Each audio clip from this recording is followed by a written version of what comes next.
Hello, thanks for listening to Acting Related, the My Site Actor podcast. I'm your host, Frank Prendergast, and my guest today is film and documentary maker Ciara Hyland. You might have seen Ciara's work on television recently because she has had not one, but two documentaries air, one hot on the heels of the other, Cogadh Ar Mhná and 74 Days, The Hunger Strike of Terence MacSwiney. Cogadh Ar Mhná, A War on Women, is a new Irish language documentary that blows up the myth that sexual violence against women didn't happen during the War of Independence and the Civil War. And it tells for the first time, in their own words, some of the stories of women who were victims of it. 74 Days, The Hunger Strike of Terence MacSwiney uses contemporary science insights and the original medical notes recorded during MacSwiney's hunger strike to recreate the story of the last 74 days of his life. Both are really powerful works. If you haven't seen them, you should definitely go and seek them out after listening to the podcast, of course. So for now, let's chat. Ciara, thanks so much for joining me for a chat. You have had two documentaries on TV in like practically on each other's heels, and with everything that's going on, it seems kind of phenomenal, really. The first was Cogadh Ar Mhná, and then also 74 Days, The Hunger Strike of Terence MacSwiney. And I believe you said that that 74 Days was actually shot during lockdown itself. Is that right? Yes. Hi, Frank. Thanks a million for having me on. You're welcome. Great. It's really, really nice to be here. We shot 74 days in the space of 4 months over the summer. So it was the shortest, quickest one I've ever made, actually. The turnaround was really, really tight. We were supposed to start shooting much earlier, but obviously lockdown 1.0 happened and that delayed us. So yeah, we shot it all over the summer and it aired last week on RTE1. So, but we were like right up to the deadline. I mean, 2 days before it aired, I think we delivered. So wow. That's incredible. Yeah. It's a fantastic documentary. I mean, yeah, congratulations. You have a real knack for, I have to admit, I don't watch very many documentaries. And what I find is that when I do, I have to really focus or the information just ends up soaring over my head somewhere. And I don't know why, and I don't know what it is. Is it a personal thing or whatever? I don't find that with your documentaries. I find them, you've just got that knack for, I don't know, certainly for keeping me engaged. So tell me, so what was it like shooting under lockdown? What, how on earth did you pull it off? It was actually fine. It wasn't as bad as we thought it was going to be at the start. I think we were more worried about how we would manage shooting. But when it actually came down to it, it was actually kind of lovely because, you know, we had that gorgeous weather in June and July. And so we shot a lot of our interviews outdoors, you know, and we just kind of spaced out we had a presenter, Sarah Ann Buckley, a historian, and we just, you know, sat her 2 meters away from whoever we were interviewing. And then we had 2 cameras kind of set right back with long lenses. And then, you know, we boomed in overhead mics on like long arms. And then we had radio mics on everybody. And so it was outdoors in the sun and like, it was really lovely. It was kind of, that was actually very pleasant, to be brutally honest. Like we joked at one point and said it looks like a gardening show because we had all these like plants and flowers and greenery in the background. But it was actually very pleasant. Cool. Shooting indoors is more of a challenge, obviously. But we tried to find really big spaces that we could still, you know, have the distance in. And then shooting recons was a whole different kettle of fish again, like, you know, but we just socially distanced all our actors as well as much as we could. So it was interesting as well because I think I was about probably halfway through and there was the presenter was interviewing someone and it just struck me suddenly that there was this distance between them and so I got about halfway through before it even dawned on me that it might have been shot during lockdown. So yeah, I mean it's not like it impacted it for the viewer in any way. And yes, that's really good to hear. And I had to ask you, before we started recording, I had to ask you just to be sure because you couldn't tell as such. You mentioned the reconstructions. So Marcus Lamb plays Terence MacSwiney. Yes. And I guess, obviously the podcast is called Acting Related. So I think it's interesting I was doing a quick bit of research before I got onto you to find out a bit more about dramatic reconstructions and when people started using them, because I mean you hardly ever see a documentary these days that doesn't actually feature actors in it. Yes. And I was reading that apparently they started using them in like 1988, and it was it was a documentary that I've heard of. I can't say I've ever watched it. I think it was The Thin Blue Line, and I think it was Errol Morris. Yeah. So apparently he was the one who introduced them and caused a bit of a furore introducing them as well. But yeah, how do you? I don't know. I guess. How do you find the difference between directing the dramatic reconstructions versus, like, is there a huge separation between the two parts of a documentary, the reconstructions and the kind of more interview-based material? There shouldn't be, because they should all be in the service of the same story. Right. Like it absolutely, like everything you shoot should be in the service of that story that you're trying to tell. And they shouldn't be so separate that they feel like separate entities. They should be flip sides of the same coin or two halves of the same whole. Right. Otherwise you're not keeping track of your story properly as a director, or you're not keeping track of your content. So I always, everything I shoot, it should always match up to that blueprint I have in my head of what's the story I'm trying to tell. Does this bit fit into this story? If it doesn't, why am I shooting it? And you sort of have to constantly, I suppose, interrogate everything that you shoot in that way. But I suppose the difference for me is, I love working with actors. I mean, it's almost like I go yay every time I get to shoot reconstructions, and a part of me just comes out to play. Okay. And I jump up and down with excitement at the idea of shooting reconstructions, because I just adore them, and I adore shooting reconstructions, and I adore working with actors. And so it's almost like the treat when you've gotten through all the really hard work of the rest of the documentary, and then I get to go shoot my lovely, gorgeous reconstructions, which sometimes can be, I mean, sometimes the subject matters are not really that lovely, because I kind of shoot grim stuff. but I do, you know what I mean. But at the same time, there's just something about reconstructions that I just adore. I love the whole process of it. And do you? Because you mentioned there that you get the more difficult stuff out of the way, and then you get to play on the reconstructions. Do you always work in that order? Do you always shoot the more, I'm not sure what to call it, the more documentary? Yeah. The more yes. Will I always work that way? I don't know. Have I always worked that way up till now? Yes. Right. And there's a reason for that. The reason for that being that the reconstructions are like the visual material that you layer on top very often of your interviews. So in an ideal world, you would have a rough cut of an edit done, and then you would shoot your reconstructions, because you can shoot it. Your reconstructions are obviously more expensive to shoot than your interviews. You know what I mean? Much bigger crew reconstructions, and much more locations and set and dressing and wardrobe and art direction, all that kind of stuff. So in an ideal world, you would have a rough cut of an edit of your interviews, and then you would shoot the reconstructions to match, so that you're being very efficient with your reconstructions. It never quite works out that way, because you're always just up against it deadline wise. Okay, sure. Yeah. So, but I tend to have 2/3 of it shot before we shoot the reconstructions, so at least I have a good idea of what those reconstructions should be. When you say when you say you have an idea what the reconstructions should be, like, how do you actually decide where they're needed?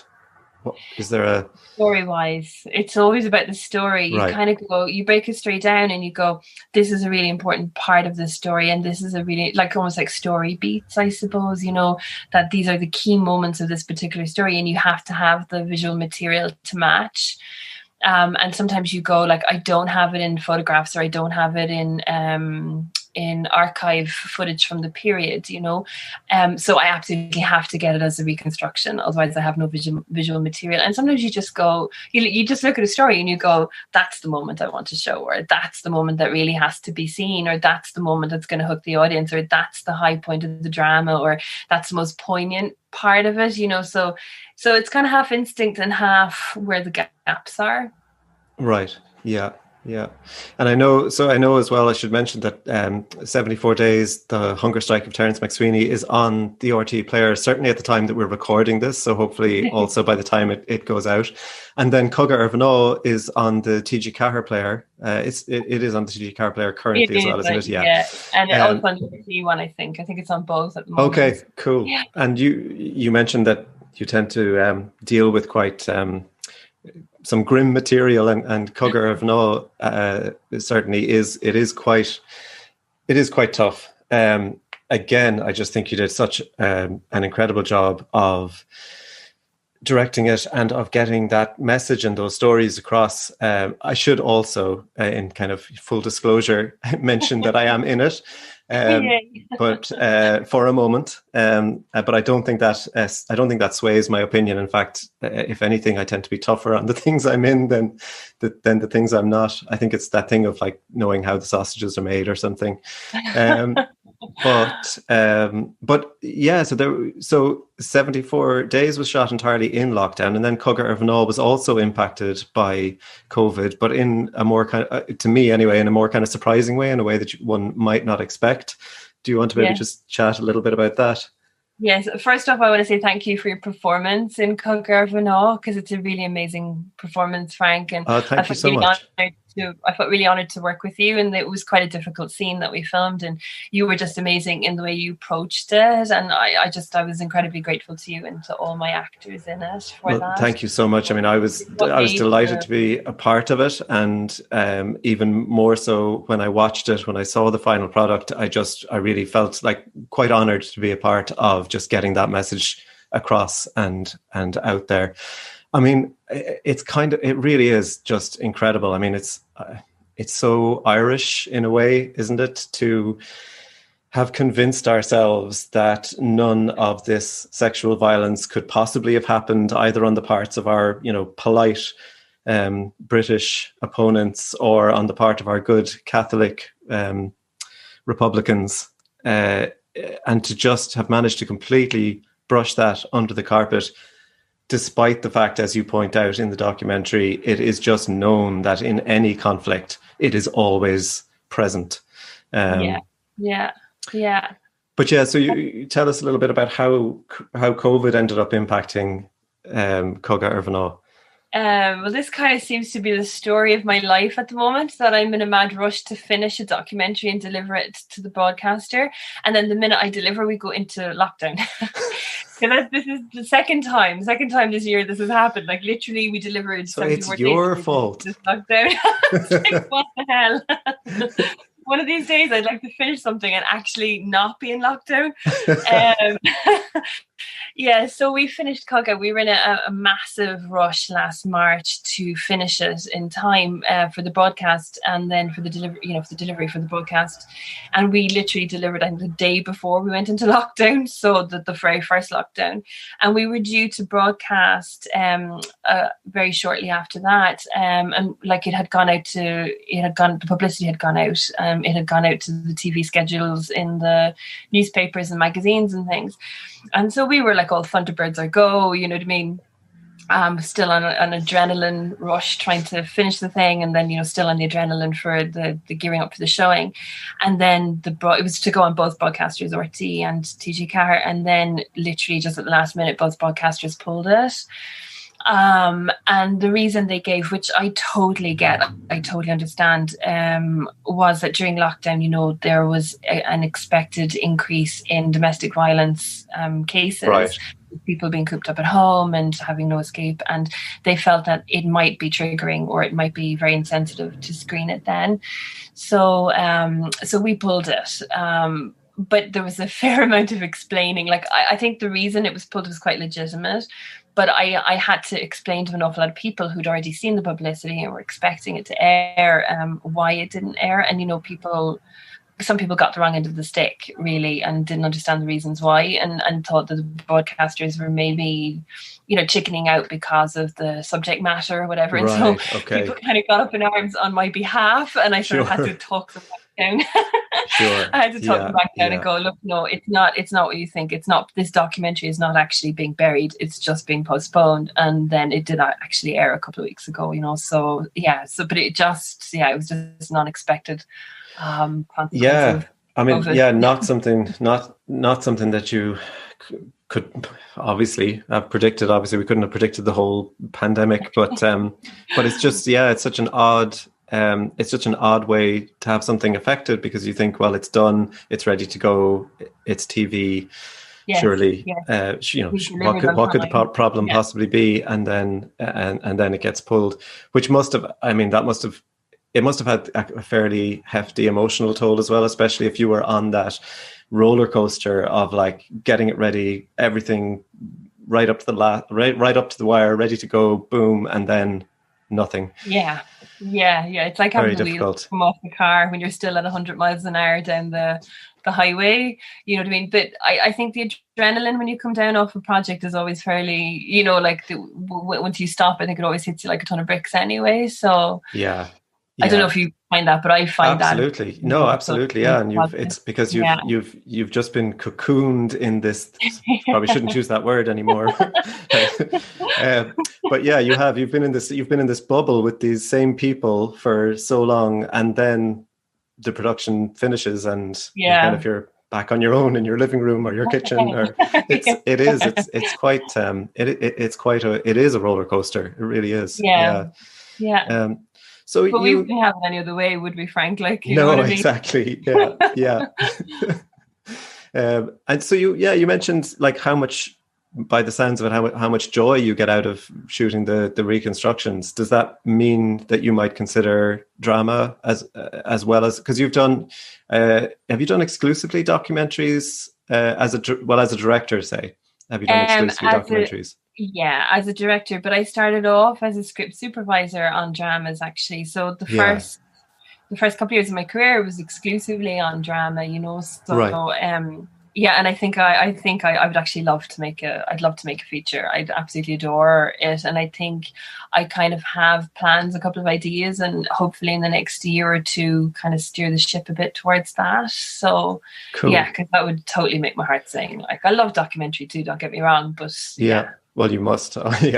If and would you write or would you direct somebody else's writing? I would do either, actually. Right. Both. Yeah, okay. Absolutely. I've always written, like I'm one of these people that I have like a mountain of notebooks that I constantly scribble in. And I constantly write. I can't not write, if you know what I mean. Right. But I think it's very good for a director to also direct somebody else's work and somebody else's story. I think that's an incredibly good thing to do. So I'd be very much open to that as well. Yeah. Right. But you are, I mean, when you say you would love to direct a feature, are you say actively writing a feature, or is it more? Is it a more? Okay, cool. Brilliant. About 4 half-baked at the moment, like, so, you know Fantastic. What I mean, in different stages. That's brilliant. Yeah. And you, I noticed you have a cinematography credit as well on another documentary, I think, is it? Oh, Jesus, Frank. Where did you find that one? IMDb, where else? That was many moons ago. Right. I mean, like, to be honest, I did that as a favor for a friend and somehow ended up with an IMDb credit for it. Right. But I don't see myself, honestly, as a cinematographer. There are people who are way more gifted and way more talented at that than I am, and it's an absolute pleasure and a joy to work with somebody whose gift and talent is in that direction, rather than but it must really help you at the same time, even just in communicating, to have that experience. Oh yeah, completely. But it's not my, I mean, cinematography is a craft and an art, you know what I mean? And there are people who are so much better at that than me now, so we leave it to them. And so in the reconstructions and I suppose for your future drama projects as well, to date, how have you gone about casting your projects? Do you cast personally? Do you get a casting director involved? How do you find your actors? I'm actually really lucky that I live in Cork. It's actually one of the really plus things is that we have such a talented pool of actors here in Cork, that I think are totally underrated and unknown really in the bigger, wider world. Like, I mean, one of the feedbacks that we got from TG Carr was when they saw the cast of Cogadh Ar Mhná, when they saw all the amazing Cork talent in it, they were like, oh my God, like this is so fresh and these faces are so fresh and so new and so good. And they're not the usual people that always turn up in reconstructions, and for them, they found it very authentic and they found it very believable and very fresh because it was able to showcase that talented pool of actors in Cork. So I'm really lucky that, bit by bit, I get to know more and more who's in Cork and who acts and so I cast sometimes from people I know, but also I've also used Jack Keeley, Jack Keeley, who's of course. Yeah, Jack Keeley, a Cork-based actor, but he also knows pretty much everybody. And so I've also hauled in Jack as like a help in casting. But I do sometimes also ask people for recommendations. I go, look, I need this such and such a person to play this and this role. And then people go, oh, the person you should really have a look at is, and they'll tell me who. And so it's a mix of word of mouth and people that you already know. And I also I adore getting the same people back, for more productions, because we're almost like a family and you get to know people really well. Sure. And it helps. Yeah. It helped me as a director, I think. So, Yeah, well, that's really interesting that you say that, and I totally agree. I think there's an incredibly strong dramatic and acting community in Cork, and one of the things I love about Cork as well is just how supportive the theatre scene and the filmmaking scene is, as well as the acting scene. I really think that there's a really strong sense of community here, and not that I can necessarily speak for other places personally, but I know I have friends who've come back from further afield, and they part of the reason that they've come back is to come back to that sense of community and kind of support that's here. It's really important. And like, is it a conscious? Because I know for me, it's definitely a lifestyle choice to stay here. In your case, like, have you ever considered going to Dublin or London or further afield, or have you always just known, no, I'm going to be in Cork, stay in Cork, and make my work from Cork? I did live in Dublin for about 10 years, and then I worked in Dublin and I came back. And to be honest, for me, it's a lifestyle choice too. I just love living in Cork and I love the lifestyle here. It's much better than it would be in London or in Dublin or anywhere else. And it's funny what you said about like your friends coming back and saying that they came back for that sense of community. Like, to me, that sense of community is really important. And I get it as well. Like, I've had a couple of people who've come down from Dublin to, crew or to act and stuff that I've made.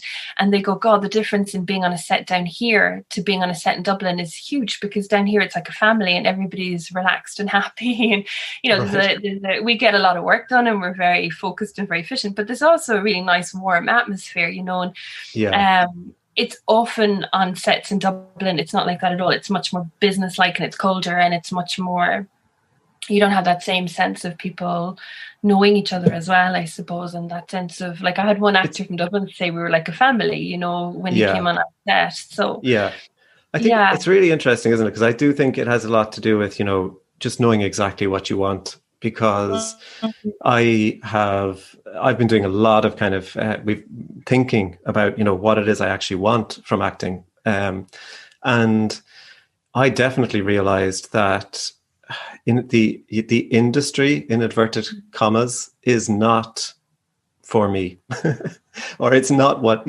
I know that, there are people who love that sense of, obviously there's a sense of professionalism that is required on any set, But there's, like you say, there's a sense of business about some sets that's not what I'm after. That's not what I'm particularly interested in. And I personally would always choose a smaller production with a warmer set over, say, a bigger name production with a more business-like set.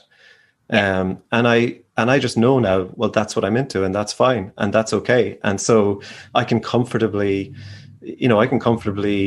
for example, pass on certain auditions that might be, they might be more prestigious, but actually I'd much rather work on this shoestring budget short over here because it's got heart and it's got soul and it really is just a case of just knowing what it is you want. I think I am not the most ambitious person probably, but I know exactly what I want and I will go after that. And if you're a really ambitious actor and you want to make a name for yourself and you want to, well, then you probably need those business-like sets and you need those bigger productions and you need to be in, I don't know, London, LA, New York. Yeah, I kind of think, I think that making art is incredibly important to me. I think you make better art, actually, especially when it comes to working with actors, if there's a degree of intimacy and a degree of trust there. I think an actor has to trust you, and I think you have to be able to trust them too. And I think if you can make that kind of very relaxed, comfortable, open, intimate place where people can take emotional risks and give you more, I actually think you make better art as a result of that, just purely from a director's point of view, but from a personal point of view as well. Like I totally agree with you, because I think it's not just it's about living your life at the same time. It's not just about the end product. It's about, do you enjoy the experience of making this? Like, is this a good experience? Is it enriching? Is it, is it fulfilling? Or are you just part of a big cog in a big machine? And I think I'm with you. I think I'm totally with you. I prefer the smaller, more intimate sets too, for a whole host of reasons. Yeah. And I think what's interesting as well is that, with the way that technology has advanced and is advancing, there's no reason that you can't make top quality art from anywhere, that you don't need to be in the centers anymore. I don't believe anyway. Completely. I totally agree. Yeah, absolutely. We're so connected now. Like, we have an international airport just up the road in Cork. Like, you know what I mean? You can be anywhere within a couple of hours. You can Zoom anybody anywhere at any time. Like, I totally agree with you. You're not as geographically bound as we used to be. Absolutely. Yeah. Brilliant. Well, thank you so much for coming on. That was really illuminating and interesting chat. Thank you for having me. Thank you so much for coming on. And where, and I always forget to ask this question and I haven't forgotten it, so I'm giving myself a pat on the back. Where can people find out more about you, or where can they connect with you online? Oh, yeah, sure. Okay, so I have a website. It's www.ciarahyland.com, and I'm on Twitter as well. Yeah, so if people want to, you can stalk me on Facebook, or I don't really use Instagram. My website, you'll get me to the website. If Perfect, brilliant, and I'll put links to them, to your website and your Twitter in the show notes, so people can find you easily. So thank you again, and I will chat to you soon. And I look forward to seeing your next projects. Thanks. Talk to you soon. This is where I usually say subscribe and share and tweet and blah, blah, blah, blah, blah. And you probably get so used to hearing it that you zone it out. But in the hopes that you are still actively listening, I'm going to ask you, if you enjoyed this podcast, please share it with just one person that you think would also enjoy it. And if you want to connect with me directly, you can find me on Twitter at FrankieP, FRANKIEP. And if you are looking for a quick, easy and affordable professional actors website, check out www.mysite.actor. Thank you for listening. See you next time. Cheers.